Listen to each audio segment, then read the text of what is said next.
हम्म, सहनावतु सहनो भुनक्तु सह वीर्यं करवावहै तेजस्विनावधीतमस्तु मा विद्विषावहै। ॐ शान्ति शान्ति शान्ति। समस्त जन कल्याणे निरतं करुणामयं नमामि चिन्मयं देवं सद्गुरुं ब्रह्म विद्याम्।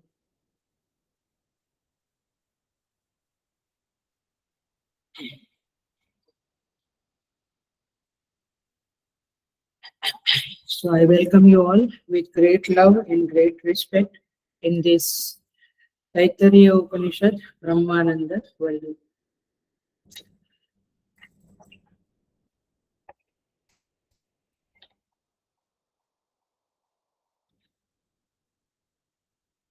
We will chant Shanti Mantra.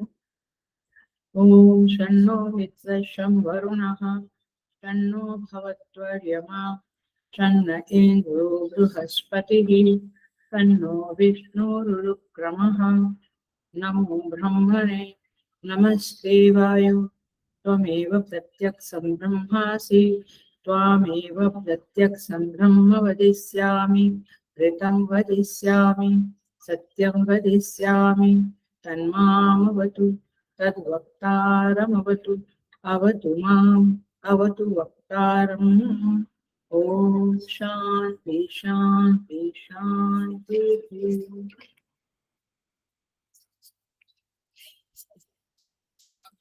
हम छठे अनुवाक के ऊपर है ब्रह्मानंद वल्ली।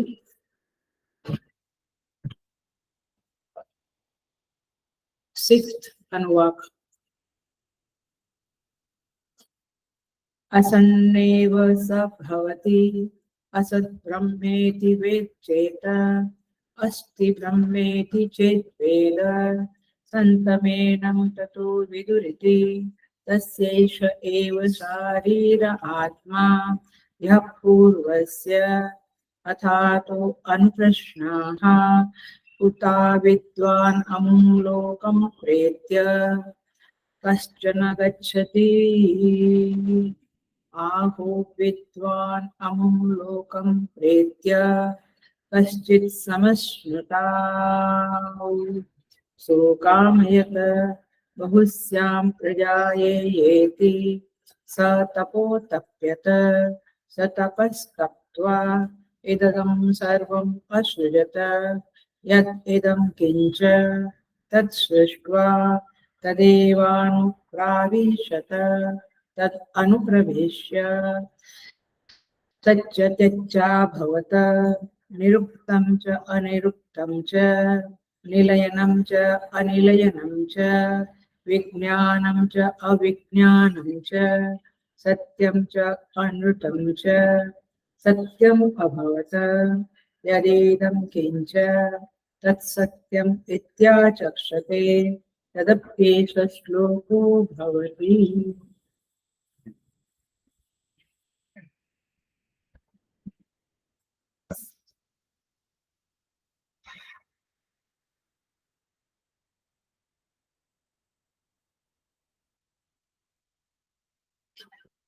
So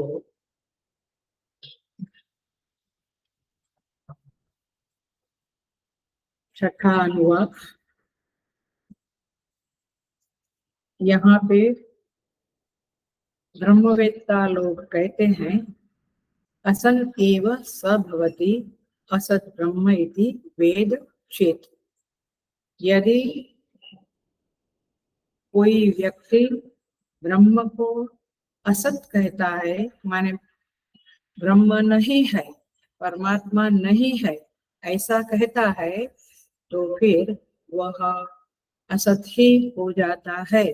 अर्थात वह पुरुषार्थहीन हो जाता है। धर्म, अर्थ, काम, मोक्ष, इसमें मोक्ष पुरुषार्थ के लिए वह अयोग्य हो जाता है।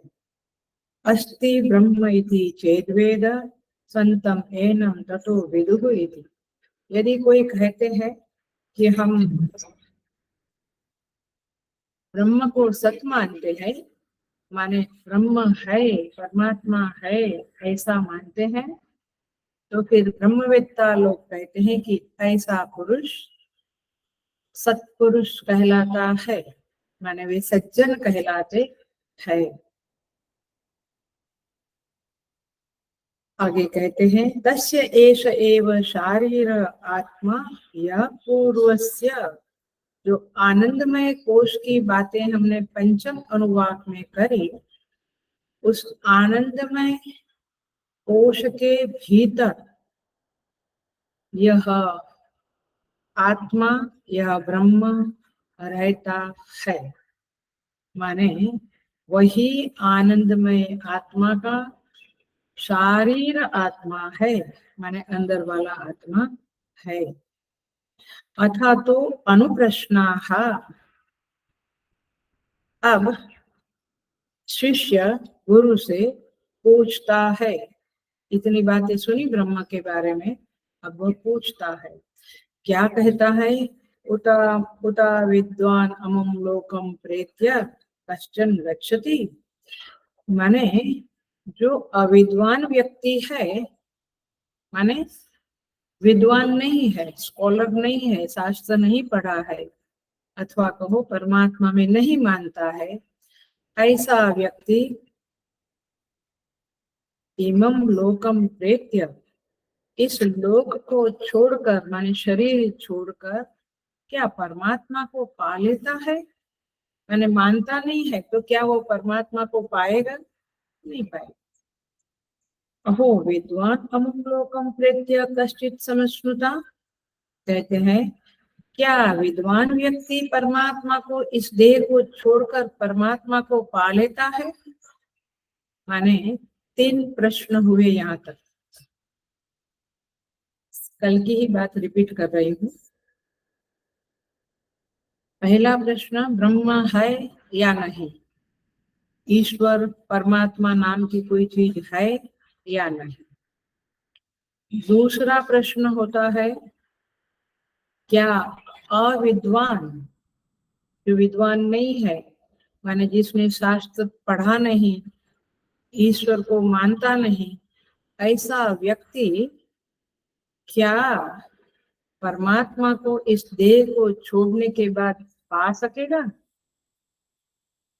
और तीसरा प्रश्न है, क्या विद्वान व्यक्ति मृत्यु के बाद परमात्मा को प्राप्त कर लेगा? तो 3 प्रश्न पूछे गए। अब गुरु आंसर देते हैं, सो कामयत। कल देखा है ये सब बातें हमने, कल का क्लास में भी और उसके प्रीवियस क्लास में भी देखा। सो कामयत, उस परमात्मा ने कामना की, उस ब्रह्म ने कामना की। क्या कामना की? बहुश्याम प्रजायेति, मैं बहुत हो जाऊं। अभी मैं अकेला हूं, मैं बहुत हो जाऊं, इसका भी अंडरस्टैंडिंग हमने किया था। बहुत हो जाऊं माने जैसे व्यक्ति सोचता है कि मैं अब घर में अकेला हूँ, मैं और मेरी पत्नी, चलो हम बड़ा माने और बड़ा कुटुंब बनाए, तो उनको पुत्र पुत्री होता है। क्या उस तरह से बहुत हो जाऊं, ऐसा परमात्मा ने सोचा था? नहीं। हमने कल बताया था, जब जीवों के कर्मों का परिपाक होता है, जीव के कर्म फल देने के लिए रेडी हो जाते हैं, उस समय में सारे सृष्टि के सारे जीवों का इस तरह से परिपाक होता है। उस समय में परमात्मा के अंदर एक सृज्याकार वृत्ति माने सृष्टि बनाने के लिए एक वृत्ति उत्पन्न होती है, और फिर उस वृत्ति के द्वारा वह इस सृष्टि को बनाता है। और जब सारे नाम रूप बनाता है माने अभिव्यक्त करता है।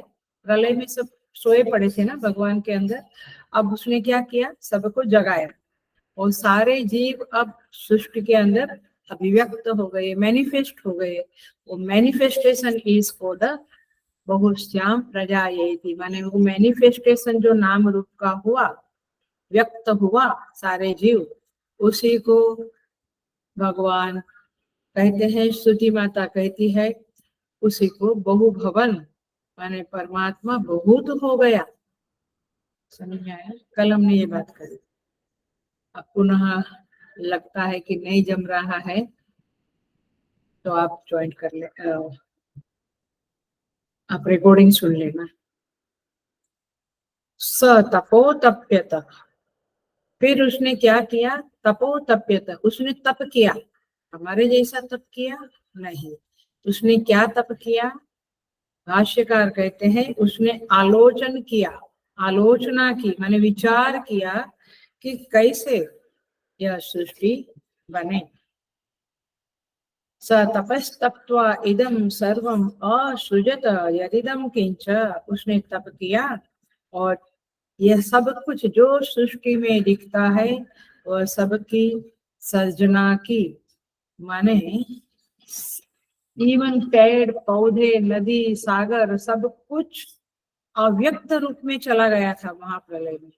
अब सृष्टि का जब उत्पत्ति तो नहीं बोलेंगे, सृष्टि जब बनी ऐसा कहेंगे, तो इसका अर्थ है कि अब ये सारा जगत, पेड़ पौधे नदी सागर मनुष्य सारे 84 लाख योनि वाले जीव, ये सब क्या हो गए, प्रकट हो गए। ठीक है, तो इसी को क्या कहेंगे, उसने सृष्टि बनाई। वापस जैसे कुंभार घट बनाता है ऐसे कुछ बनाया नहीं। समझ में आता है? सब कुछ व्यक्त अव्यक्त व्यक्त अव्यक्त होता रहता है अनादि काल से, माने पर्टिकुलर टाइम में सृष्टि बनी ऐसा नहीं है। अनादि काल से ये सृष्टि व्यक्त होती है, अव्यक्त होती है। माने सृष्टि का बनना और सृष्टि का नष्ट हो जाना ऐसे वाक्य वेदांत में नहीं यूज किए जाते, और इसीलिए यहाँ पे कहते हैं सर्वम इदम असृजत यत् किंच तत्सृष्ट्वा। मैं मंत्र के साथ जा रही हूँ, आपको पता चल रहा है ना, मंत्र के साथ हूँ। तत्सृष्ट्वा तद एव अनुप्राविशत, उस सृष्टि को सर्जन करके तद एव अनुप्राविशत, वह परमात्मा सृष्टि के अंदर प्रविष्ट हो गया। ये स्तुति पे कल हम आए थे और उसका हमने 5 लॉजिक देखा था, मैं रिपीट नहीं करूंगी, याद आएगा आपको। जैसे मिट्टी और घट का एग्जाम्पल दिया था, हाथ मुख में डालना, सूर्य का प्रतिबिंब, ये सारे एग्जाम्पल कल दिए थे, आप चेक कर लेना पुनः। सो 5 लॉजिक दिए थे, लेकिन पांचों लॉजिक में एक भी लॉजिक बैठता नहीं था पूर्व पक्ष का। सबका खंडन उत्तर पक्ष माने भाष्यकार ने कर दिया, शंकराचार्य जी ने। अब तो वास्तव में अब उत्तर पक्ष समाधान, सिद्धांत पक्ष माने शंकराचार्य जी कहते हैं कि सुनो ऐ मेरे पूर्व पक्ष वाले लोग, सुनो, वास्तव में प्रवेश श्रुति क्या है, वास्तव में परमात्मा ने प्रवेश किया, इसका अंडरस्टैंडिंग क्या है। हम आए थे छठे पूर्व पक्ष पे, आपका पेज नंबर 140 के आगे ही होगा, 144 समथिंग, मेरी बुक ओल्ड बुक है। सो अब कहते हैं पूर्व पक्ष वाले कहते हैं, क्योंकि सब उनकी जितनी आर्ग्यूमेंट थी सबका खंडन हो गया, उनके सारे तर्क तहस नहस हो गए। अब पूर्व पक्ष कहता है तब तो आत्मा का प्रवेश होता ही नहीं। माने आप कहते हैं ऐसे नहीं हुआ, जैसे हाथ मुख में डालते हैं वैसे परमात्मा इस सृष्टि में इस जीवों के अंदर प्रविष्ट नहीं हुआ। फिर सारे एग्जाम्पल, जैसे मिट्टी के घट में चूर्ण डालते हैं मिट्टी का, ऐसे नहीं हुआ। सारे लॉजिक को हमने लॉजिकल वे में ही कैंसल किया, माने खंडन किया।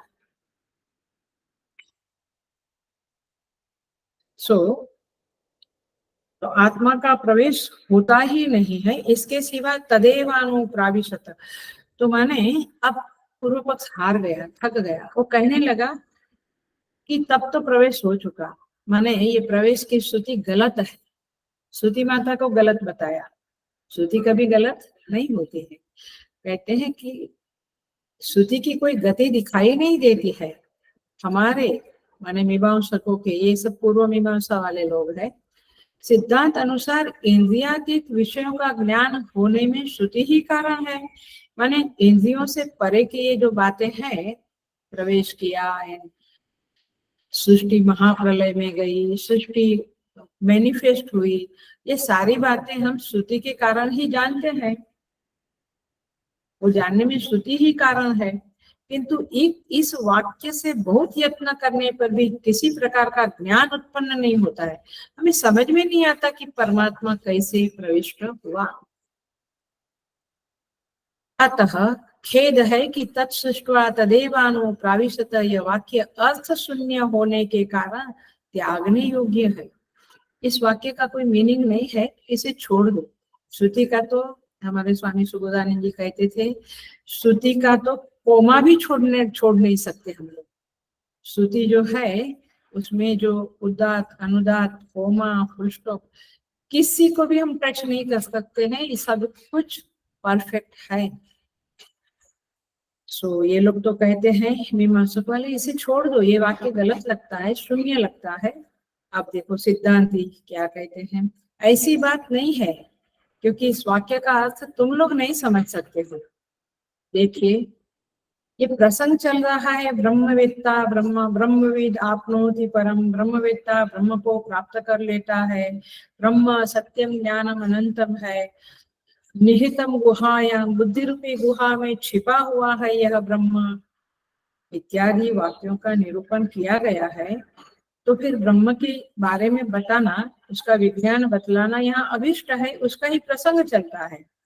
इसीलिए ब्रह्म के स्वरूप का ज्ञान प्राप्त करने के लिए ही आकाश से लेकर अन्नमय कोश पर्यंत सब कार्य वगैरह दिखाया है, और प्रसंग भी ब्रह्म का चल रहा है। तो आप ऐसे कैसे कहेंगे कि ब्रह्म नहीं है अथवा उसने प्रवेश नहीं किया है? ऐसी बात आप क्यों कर रहे हैं? और इसीलिए देखिए, अन्नमय आत्मा से भिन्न प्राणमय, फिर मनोमय, फिर विज्ञानमय, फिर आनंदमय कोश की बात करी। आप क्या बात करी? इस आनंदमय कोश के अंदर वह आनंद ब्रह्म, वो परमात्मा छिपा हुआ है। यानी पंचकोश से आप व्यतिरिक्त हो जाओ, उसको ट्रांसेंड कर दो, अर्थात उसमें जो आपका तादात्म्य है अन्नमय में, प्राणमय में, मनोमय में, उससे आप हट जाओ, उसका आप निषेध कर दो, तब जाकर आप उस ब्रह्म को प्राप्त कर सकेंगे। क्या कहते हैं देखो, इसके आगे नया पैराग्राफ है, मैं पढ़ते हुए आपको समझाऊंगी। इसके आगे आनंदमय, इस लिंग के द्वारा आनंद के उत्कर्ष का अवसानभूत आत्मा, माने क्या? माने आनंद की चरम सीमा, अंतिम सीमा, उससे आगे आनंद नहीं हो सकता है। ऐसा अवसानभूत जो आत्मा है, आनंद के अवसानभूत, जहाँ आनंद पूरा हो जाता है, ऐसा आत्मा जो संपूर्ण विकल्पों का आश्रय है। ये करूं वो करूं, ये वस्तु काली है, ये वस्तु काली नहीं है, ऐसे जितने विकल्प है, सारे विकल्प के पीछे जो है वो तो ब्रह्म है। हम कुछ बोलते हैं तो पीछे ब्रह्म है, हम देखते हैं तो देखने के पीछे देखने वाला कौन है? ब्रह्म है। सब कुछ ब्रह्म ही है। तो विकल्प का आश्रयभूत एवं निर्विकल्प ब्रह्म है। और श्रुति माता ने 5वें अनुवाद में कहा था कि आनंदमय कोश का वह उच्चम प्रतिष्ठा है, वह फाउंडेशन है, उसके ऊपर आनंदमय कोश खड़ा है। आनंदमय कोश के अंदर वह ब्रह्म छिपा हुआ है। और इसीलिए इस बुद्धि रूपी गुफा में, हेलो, मन रूपी गुफा नहीं, बुद्धि रूपी गुफा में वह अनुभव करने के योग्य है। माने आप ब्रह्म को कैसे पाएंगे? जब आपकी बुद्धि ठीक होगी, आपकी बुद्धि में गड़बड़ नहीं होगी, शास्त्र क्लियर होगा, परमात्मा का स्मरण कंटिन्यूअस होगा, तब जाकर आपको बुद्धि की गुहा में परमात्मा मिलेगा। ठीक है। इसीलिए उसके प्रवेश की कल्पना की गई है। The important word, hello, the important word is kalpana. इसलिए वास्तव में कुछ प्रविष्ट हुआ, जैसे ग्लास में पानी डाला तो पानी ग्लास में प्रविष्ट हुआ, चावल में नमक डाला, नमक चावल के अंदर प्रविष्ट हुआ। मतलब कि प्रविष्ट ये शब्द जो है, जिसे हम जिस तरह से लेते हैं उस तरह से श्रुति ने नहीं बोला है। प्रवेश की तो कल्पना है। आप सोचिए ना, बार बार वो लॉजिक आता है, निरवयवत्वाद। सारे पांचों जो पूर्व पक्ष थे उसको जिस तरह से खंडन किया है, उस खंडन के शब्दों को पकड़ लो आप। तो खंडन है निरवयवत्वाद, अप्रविष्ट देश अभावाच्च।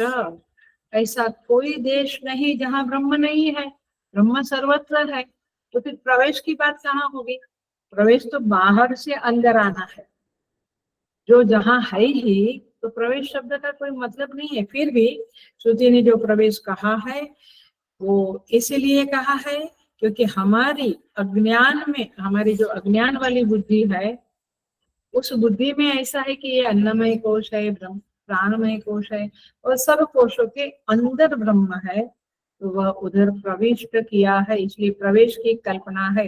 निर्विशेष होने के कारण बुद्धि रूपी गुहा के सिवा और कहीं ब्रह्म मिल नहीं सकता है। तो प्रवेश का अर्थ हुआ उपलब्धि स्थान। हेलो, हेलो, फिर से बोलती हूँ, प्रवेश का अर्थ हुआ उपलब्धि स्थान, जहाँ पे वह परमात्मा, वह ब्रह्म आपको उपलब्ध होगा। हमें क्या लगता है, एक दिन भगवान खुश होकर, प्रसन्न होकर मेरे सामने प्रकट होंगे, वो भी है, वो होता है, बट अगेन वो मिथ्या कोटि में आता है सब। वास्तव में जो ब्रह्म है वो हृदय में ही प्रकट होगा। तो इसीलिए वो उपलब्धि स्थान होने के कारण, क्योंकि और कहीं उपलब्ध नहीं होगा। हेलो, तो पेड़ में, पौधे में हम कल्पना करते हैं और फिर हम साधना करते हैं तो वो हमें फल भी देता है, लेकिन वो उपलब्ध नहीं होगा। उपलब्ध तो बुद्धि रूपी गुफा में ही होगा, क्योंकि विशेष का संबंधी उपलब्धि में हेतु देखा गया है। इस प्रकार राहु की उपलब्धि में चंद्रमा अथवा सूर्य रूप विशेष का संबंध है। इस प्रकार मैं इसको समझाती हूँ। इस प्रकार अंतःकरण रूप गुफा और आत्मा का संबंध ही ब्रह्म की उपलब्धि का हेतु है, क्योंकि अंतःकरण उसका समीपवर्ती और प्रकाश स्वरूप है। देखिए, इसको जरा समझेंगे। ये तरंग जब आप देखते हैं तो तरंग मानी लहर, वेव, तरंग, वेव। जब वेव को देखते हैं, तरंगों को देखते हैं, तो उसके संबंध से जल अपने आप को प्रकट करता है, राइट? जल कब दिखा? तरंगे दिखी तो फिर उसमें जल दिखा, तो स्वयं को प्रकट करता है। जल में आता है। गहने देखे तो गोल्ड प्रकट होता है, अच्छा ये सोना है। देखते क्या हुआ आप? बैंगल, चेन, बट प्रकट क्या हुआ? सोना है ना?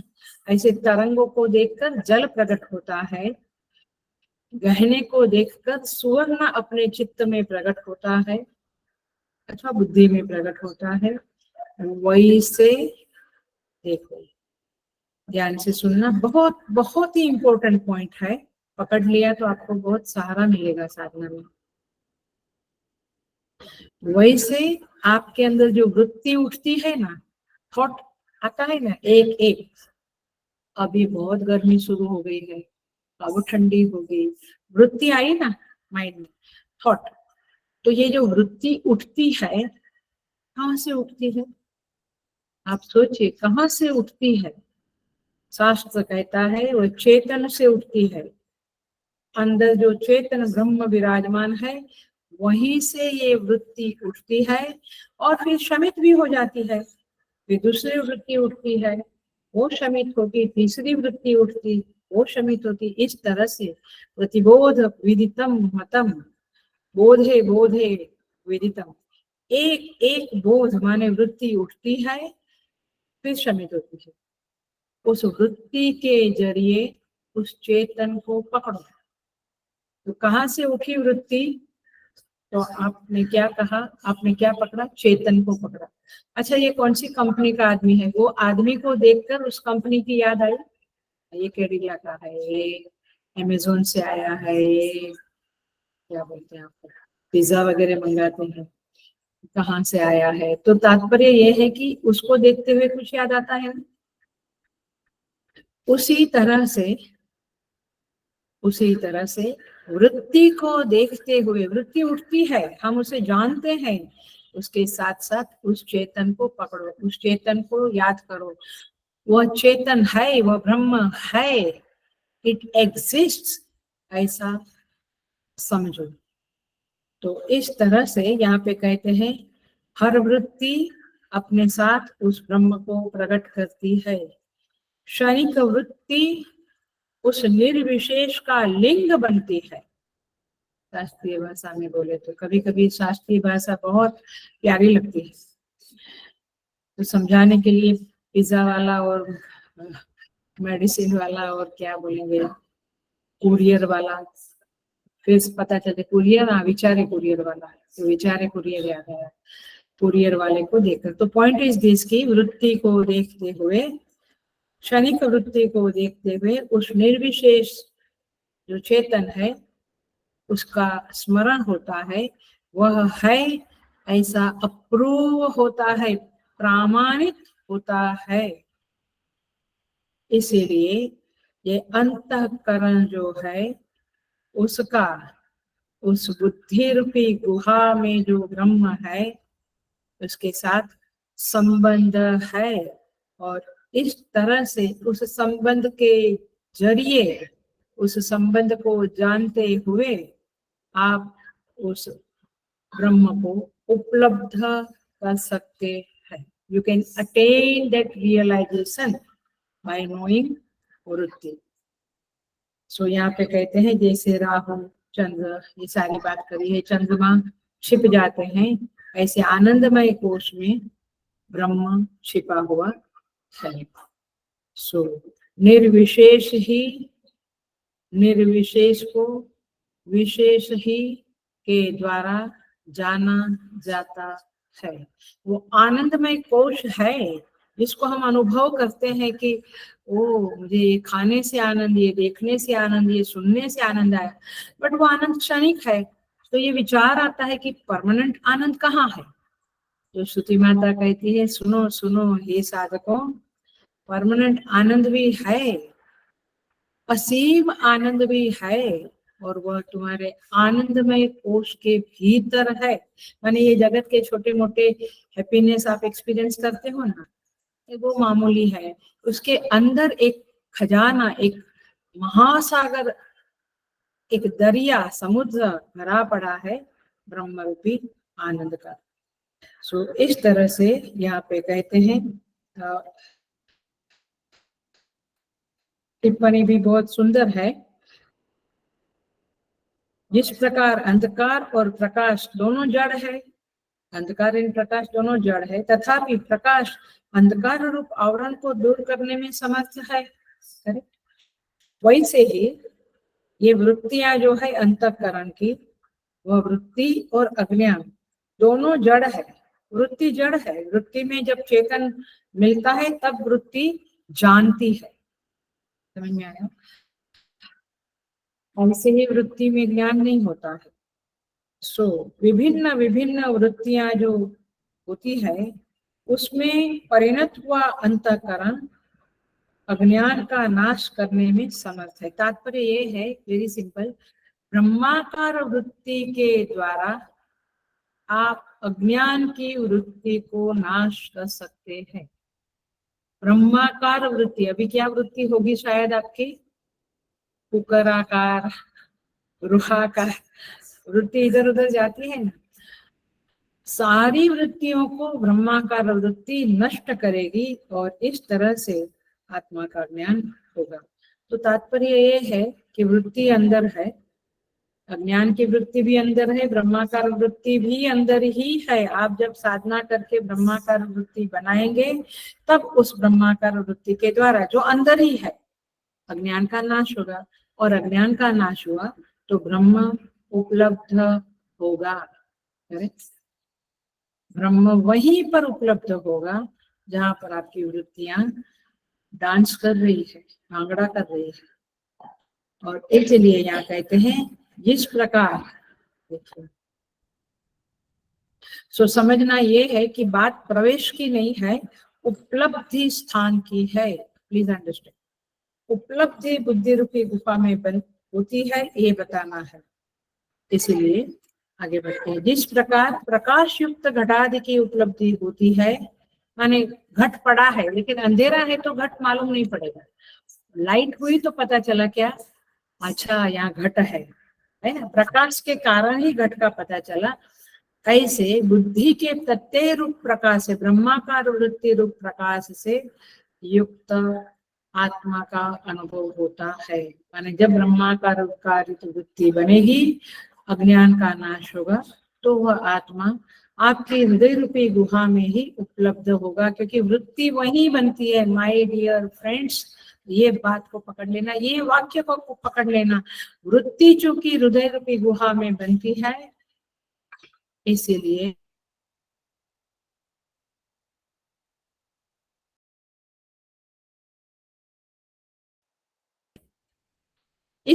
उपलब्धि भी वही होगी। Are you getting the point? समझ में आता है?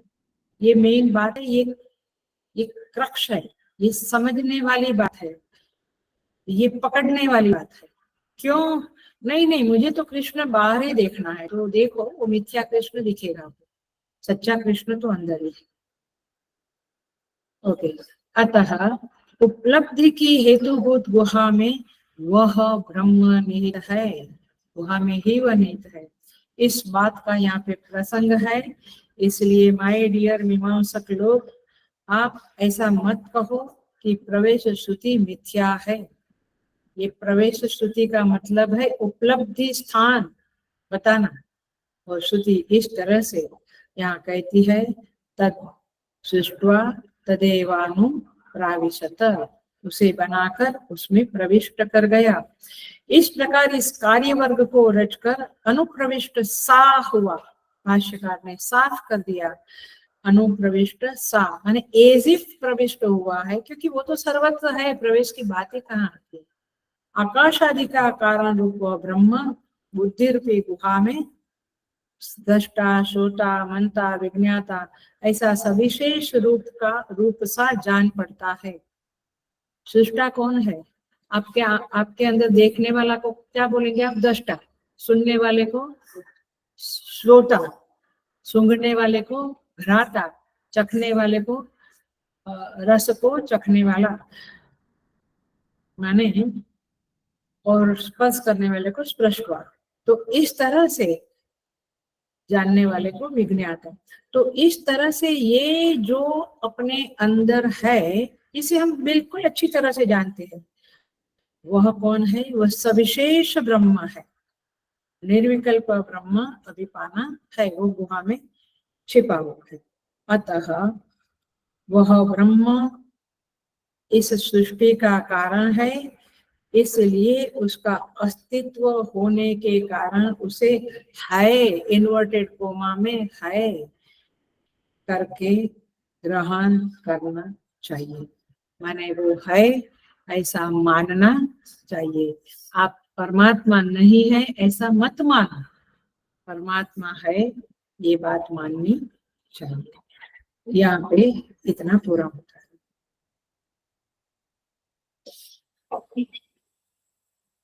अब आते हैं श्रुति, देखिए छठी श्रुति, 6 नंबर की श्रुति, माने षष्ठ अनुवाद।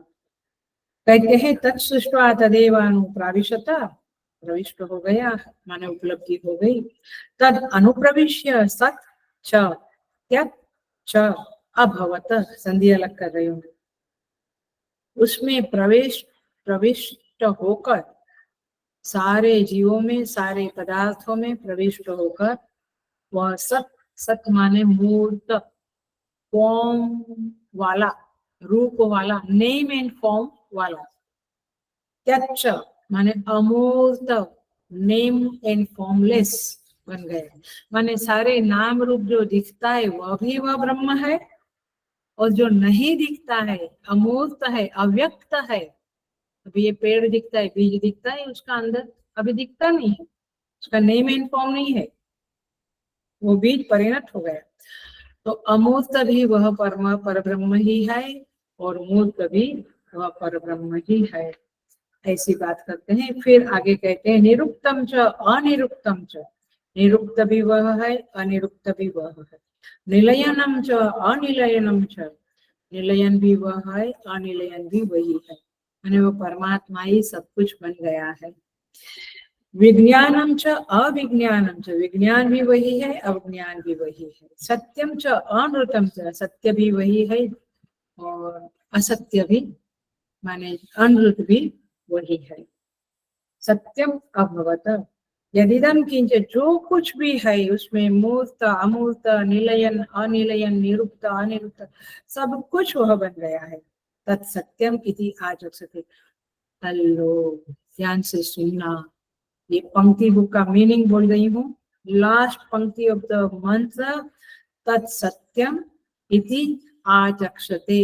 तत् माने वह, हेलो, जो मूर्त अमूर्त बन गया, निरुक्त अनिरुक्त बन गया, निलयनम अनिलयनम बन गया, माने जो सब कुछ बन गया, उसे श्रुति सत्य कहते हैं।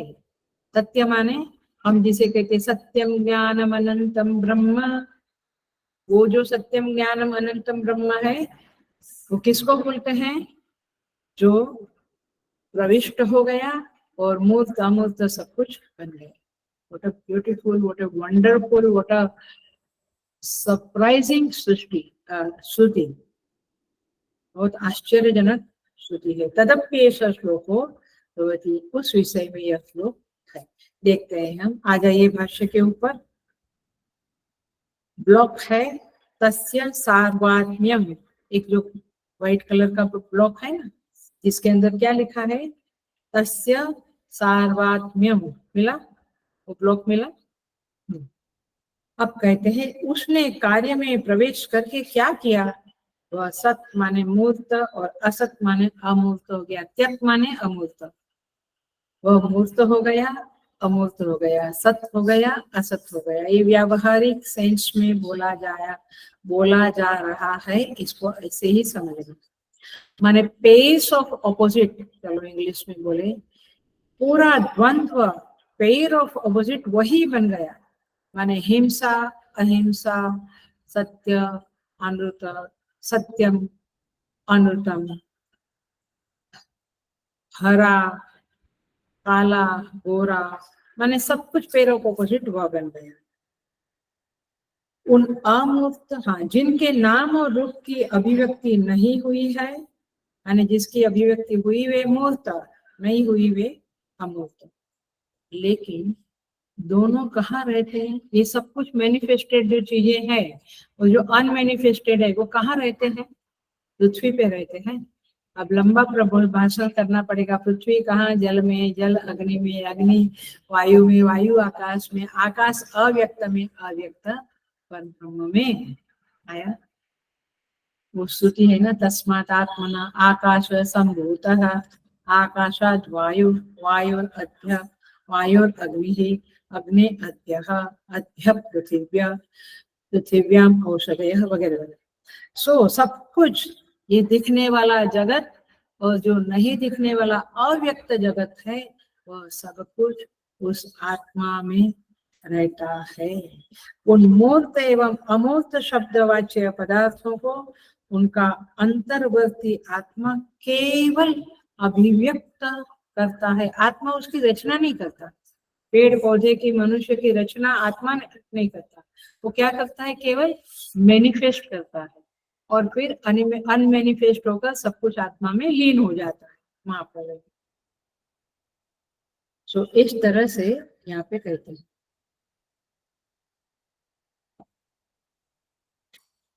अब उनके देश और काल आत्मा से अभिन्न है। नेचुरली ये सारा जो कुछ है उसका देश और काल आत्मा से भिन्न है, क्योंकि देश और काल आत्मा के ऊपर अध्यारोप है। इसलिए आत्मा ही मूर्त बना, आत्मा ही अमूर्त बना, ऐसा कहा जाएगा। जैसे बहुत लौकिक एग्जाम्पल देती हूँ, पहले बहुत देते थे ये एग्जाम्पल। जैसे कपड़ा, उस एक वस्त्र है, उसके ऊपर कारीगर लोग क्या करते हैं? घर बनाते थे ना एक वस्त्र। पहले ऐसे ही होता था। घर बनाया, पेड़ बनाया, एक पनिहारी बनाई, कुआं बनाया या नदी बनाई। सब कुछ किससे बना? धागे से ही बना। कपड़ा भी धागे से ही बना, राइट? कपड़ा किससे बना? धागे से, माने कॉटन। और वो उसके ऊपर जो आपने कलर करके बनाया, करते हैं ना आप लोग, वो भी किससे किया? धागे से ही। तो आखिर धागा ही है ना। ऐसे आत्मा समझ लो वस्त्र है, वस्त्र स्थान में आत्मा को रखो सपोज, ये आपकी बुद्धि को समझाने के लिए। और फिर उसके ऊपर घर बनाया। ये तो ये सारा जो दिखता है घर भी, वो क्या है? वैसा ही है जैसे वस्त्र के ऊपर घर बनाया, माने मिथ्या। वो सच्चे में घर है क्या? वो तो वस्त्र के ऊपर ही घर बनाया ना आपने, मिथ्या। टीवी स्क्रीन देख लो, स्क्रीन के ऊपर सारे फॉर्म आते हैं जाते हैं। ऐसे ही आत्मा के ऊपर ही ये सारी सृष्टि के नई में फॉर्म आते हैं जाते हैं। समझ में आ रहा है? सो इस तरह से यहाँ पे कहते हैं आत्मा ही मूर्त और अमूर्त हुआ। जैसे वस्त्र ही घर बना, वस्त्र का धागा ही पेड़ बना, नदी बनी, पनिहारी बनी, तथा तात्पर्य समझ में आता है।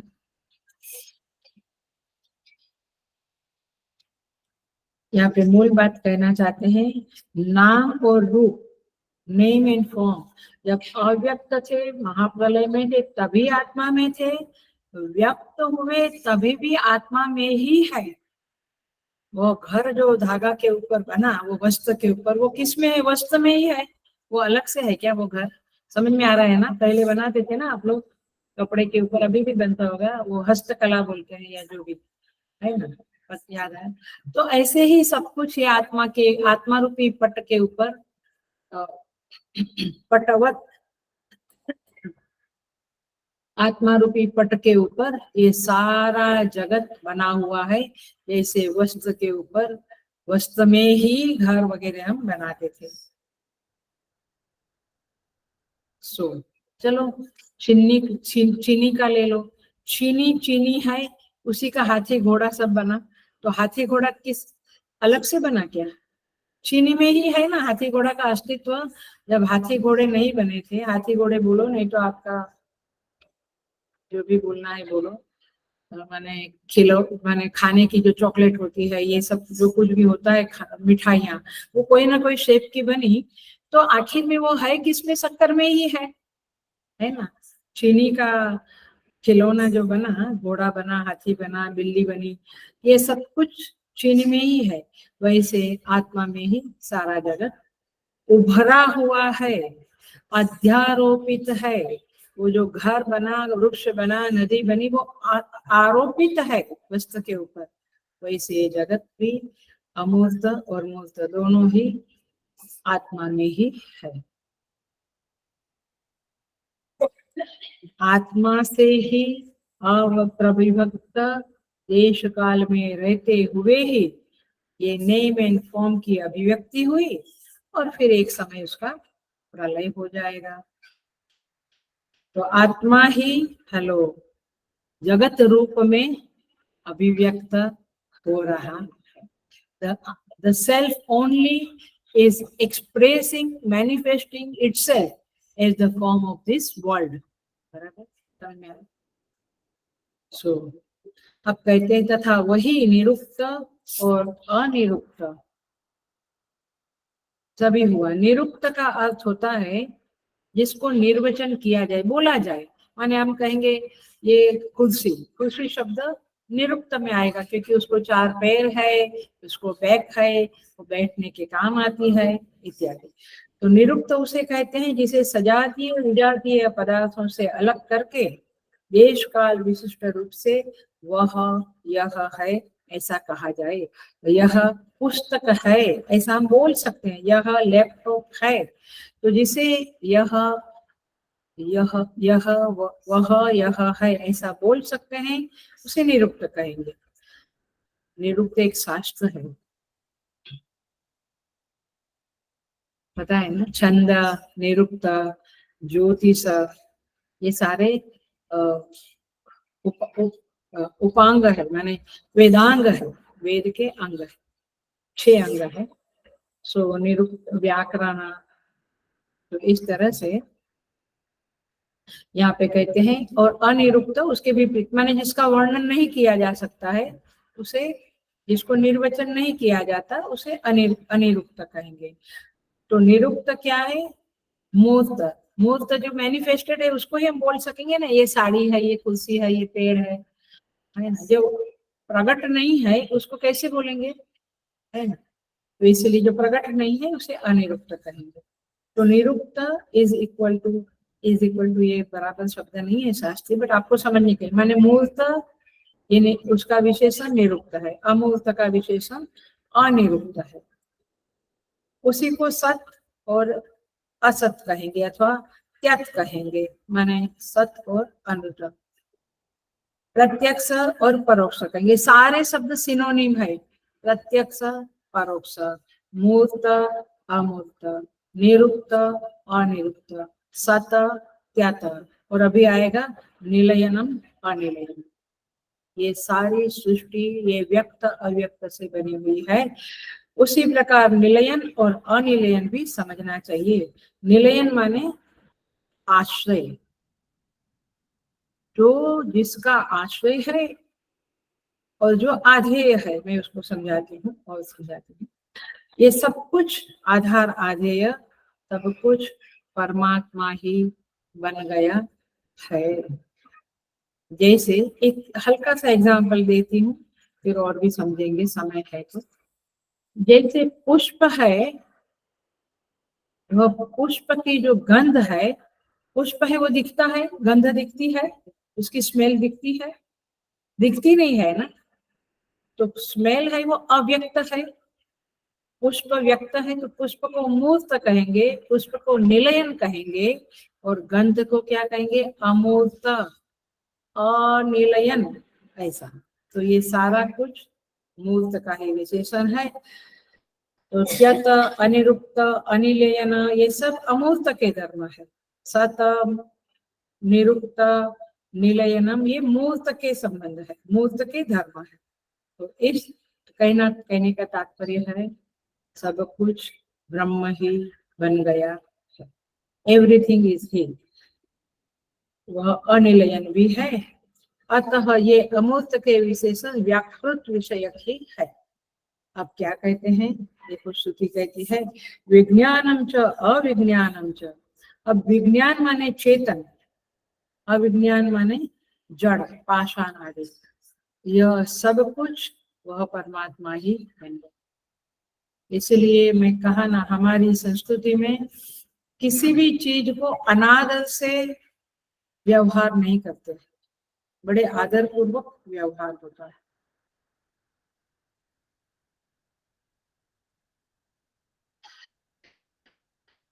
और यहाँ पे सत्यम अनुतम दोनों शब्द लिखा है।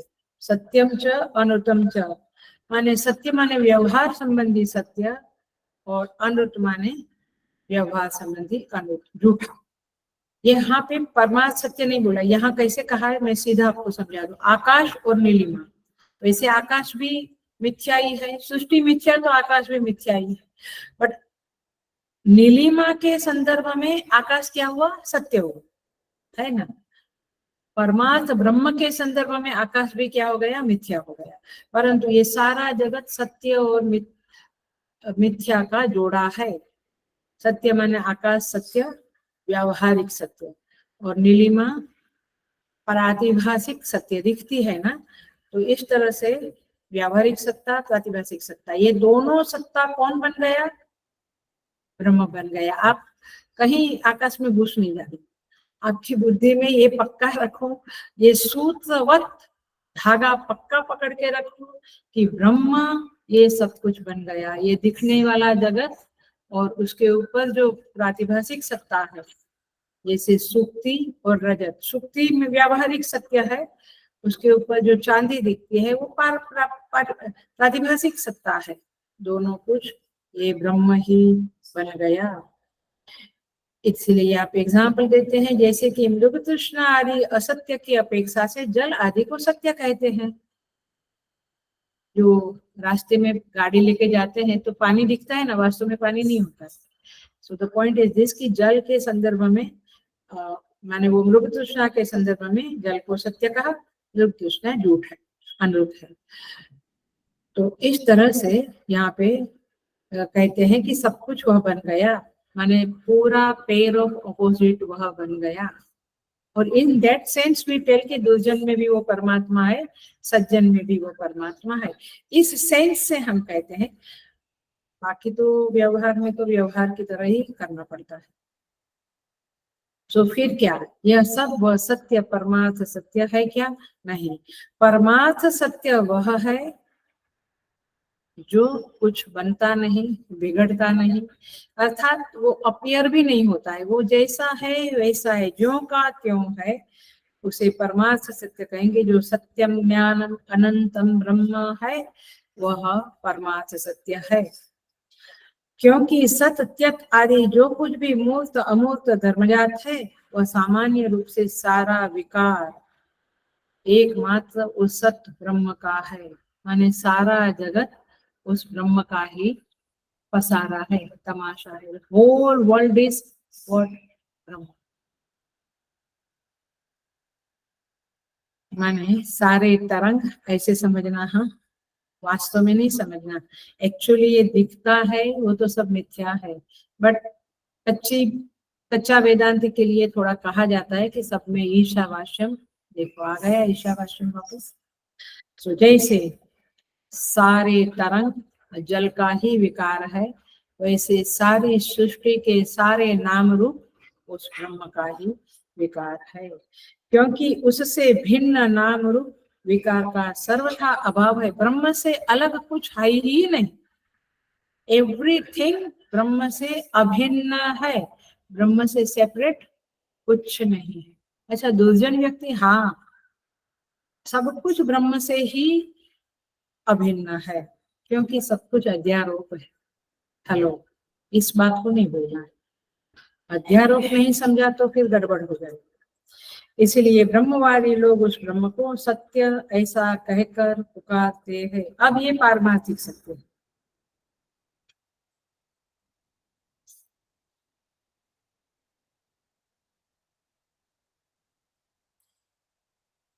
तो प्रश्न क्या था, ब्रह्म है या नहीं। इस अनुप्रश्न का यहाँ प्रसंग था, उसके उत्तर में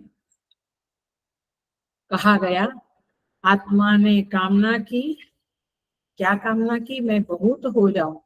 वह अपनी कामना के अनुसार सत त्यक आदि लक्षणों वाले आकाश आदि कार्य वर्ग को रचकर, माने पंच महाभूत रचा, फिर सारे पेड़ पौधे, नदी, समुद्र, सारे जीव प्रकट हुए, ये सब हुआ, फिर वो उसमें प्रविष्ट हो गए, परमात्मा सबके अंदर प्रविष्ट हो गए। और फिर वह दृष्टा, श्रोता, मनता, विज्ञाता रूप से बहुत हो गया। ये मैं बहुत हो जाऊं, इसका ये अर्थ है, सारे जीव प्रकट हुए अभिव्यक्त हुई और परमात्मा उसमें दूर हुई। अतः आकाश आदि के कारण, यानी ये सारे पंचभूत का कारण कौन है? ब्रह्म। What is the cause? Cause is Brahma and the world is effect. लेकिन अभी यदि आप पक्के वेदांती बने हैं तो पक्के वेदांती की तरह ही ये इफेक्ट को समझना। दूध में से दही बना ऐसे नहीं, बीज में से अंकुर फूटा वैसे नहीं। ये अध्यारोपित, जैसे सर्प रज्जु के ऊपर सर्प दिखा, वैसे ब्रह्म के ऊपर ये जगत दिखा। और टाइम मिला तो समझा। अतः आकाश आदि के कारण कार्य वर्ग में स्थित परम आकाश के भीतर बुद्धि रूपी गुफा में छिपा हुआ वह ब्रह्म, उसके कर्ता भोक्तादि रूप जो प्रत्यय अवभास है, माने वृत्तियां है, वो ब्रह्म तो निर्विशेष है, लेकिन कर्ता भोक्ता श्रोता मनता सृष्टा स्प्रष्टा घ्राता, इस तरह से यह विशेष रूप से उपलब्ध हुआ और उपलब्ध होने वाला है। इसीलिए उस ब्रह्म को है ऐसा करके जाना जाता है। और आप भी उसे वह है ऐसा जानिए। जब जब आप वृत्तियों को देखें तो उस वृत्ति के उद्गम स्थान ब्रह्म का भी स्मरण करिए। ये वेदांतिक स्मरण है जो गीता में बताया, यम यम वापि स्मरण भावम, वो वाला श्लोक जो है वहां पे तो सगुण ब्रह्म, फॉर्म वाले ब्रह्म की, परमात्मा की बातें हैं। यहाँ पे प्योर ब्रह्म की, निर्विशेष शुद्ध निराकार निर्गुण ब्रह्म की बात है। और उस निर्गुण ब्रह्म को आप वृत्तियों के जरिए उपलब्ध करिए। इस सेंस में ये मंत्र है। उस इस ब्राह्मणोक्त अर्थ में ही यह श्लोक यानी मंत्र है। इस प्रकार पूर्वोक्त 5 पर्यायों में अन्नमय आदि कोशों के 5 कोश के बारे में बताया। उस 5 कोशों का प्रकाशक जो श्लोक थे, उसी प्रकार सबकी अपेक्षा, माने सबसे अंदर जो अंतरात्मा के अंदर जो आत्म तत्व है, आत्मा है, ब्रह्म है, उसके अस्तित्व को उसके कार्य द्वारा, क्या कार्य है? ये जगत आकाश आदि, ये कार्य द्वारा प्रकाशित करने वाला यह मंत्र है। शार्प शुद्ध बुद्धि होगी, तीक्ष्ण बुद्धि होगी, तो ये बातें बिल्कुल शीरा जैसे खाते हैं तो गल्फ होता है, वैसे गल्फ हो जाएगी ये बातें। नहीं तो बुद्धि को शुद्ध बनाने के लिए भी ये सब सुनना करना जरूरी है। जैसे आपको बता दूं, रामचरितमानस में हनुमान जी जब लंका जाते हैं, रावण पूछते हैं कि तुम कौन हो? तब हनुमान कहते हैं, जासु बल चराचर जीती, तूने जिसके बल पे ये चराचर जीत लिया हे रावण, उसका, उस राम का मैं दूत, यानी राम का बल का एक बिंदु से तू सारा जगत जीता, लेकिन वो राम कौन है? वो ब्रह्म है, मैं उनका दूत हूँ। क्या क्लासिक आंसर देने का जरिया है, माने कैसे महात्मा लोग उत्तर देते हैं। तो इस तरह से यहाँ पे कहते हैं, थोड़ा सा हम क्लैरिटी करेंगे थोड़ी देर में। देखिए यहाँ पे कहते हैं,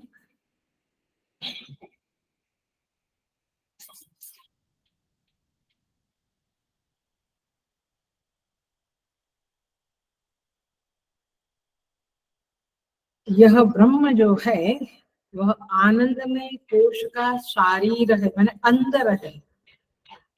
इस प्रकार जब कहा जाता है श्रुति के द्वारा, तो हृदय में प्रविष्ट और अप्रविष्ट कहने का कोई मतलब नहीं रह जाता है, क्योंकि वो ऑलरेडी है ऐसा कह दिया। आनंद में कोश के अंदर वह बैठा है, तो फिर प्रवेश की बात क्या है? इसलिए प्रवेश शब्द का अर्थ करना होगा उपलब्ध, उपलब्धि स्थान। ऐसा होने पर जीव ब्रह्म की एकता सिद्ध हो जाती है, क्योंकि जीव भी अंदर है। मुंडक उपनिषद याद करो, द्वा सुपर्णा सयुजा सखाया समानम वृक्षम परिसस्वजाते तयोर एक स्वादु अन्नम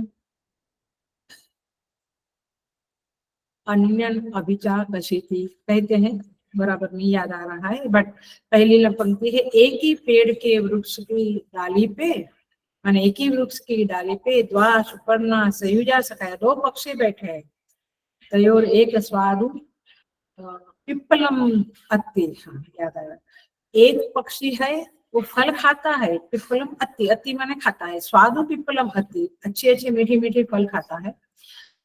तयोर अन्य अभिचाकसीति, दूसरा बैठे बैठे देखता है, माने एक जीव है वो कर्म के फल भोगता है, और एक दृष्टा है, साक्षी है, वो शांति से देखता है। तो यहाँ पे कहते हैं कि यह ब्रह्म और जीव एक ही है। ये एकता की स्तुति बताने में प्रवेश कहाँ से आएगा?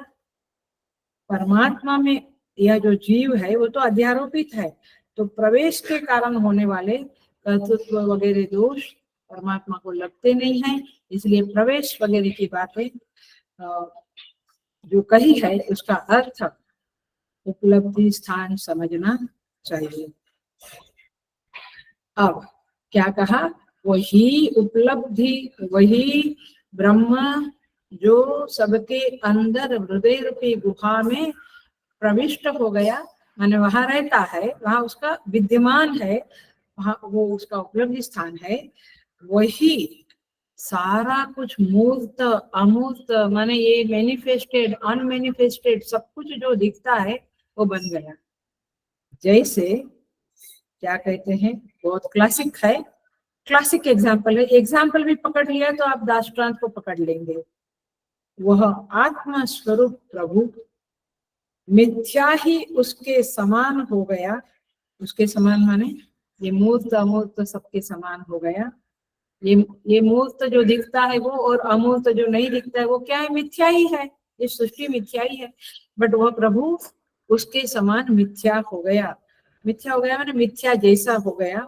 जिस प्रकार, हेलो अटेंशन प्लीज, जिस प्रकार शुक्तिका माने सीप, आप चौपाटी जाते हैं ना तो छिपले होते हैं ना, उसको सुक्तिका कहते हैं, छिप। हाँ हाँ, और सुक्तिका मिथ्या रजत हो जाती है। वो अपने कोष में चांदी दिखती है ना, हम नीचे देखते हैं जमीन, अरे ये तो चांदी है, फिर अच्छे से देखते तो नहीं ये तो सुक्तिका माने छिपला है। इंग्लिश शब्द याद नहीं आ रहा है, बट सो तात्पर्य यह है कि सुक्तिका ही मिथ्या रजत बन गई। वास्तव में बने क्या? वास्तव में बनी इन रियलिटी नहीं। रज्जू सर्प बन गया, वास्तव में बना क्या? नहीं। सो क्लासिक एग्जांपल है, प्रभु ने उस मूर्त अमूर्त स्वरूप कार्य को रचकर उसमें प्रवेश किया, वह आत्मरूप प्रभु मिथ्या ही उसके समान हो गया। माने वह जैसे सर्प कौन बना? रज्जू ही तो बनी। रजत कौन बना? चांदी कौन बना? सिल्वर कौन बना? वो छिपला तो बना। तो उसी के समान हो गया जिस प्रकार शुक्ति का मिथ्या रजत हो जाती है। क्लासिक एग्जाम्पल है, आपको बिल्कुल स्पष्ट दिखेगा कि वो ब्रह्मत्व जैसा का तैसा है, शुक्तिका जैसी की तैसी है, रज्जु जैसा का तैसा है, लेकिन फिर वो सर्प बन गया किसी के लिए, मिथ्या मिथ्या बन गया, बट वास्तव में वो बना नहीं। एज इफ वाली बात है, एज इफ।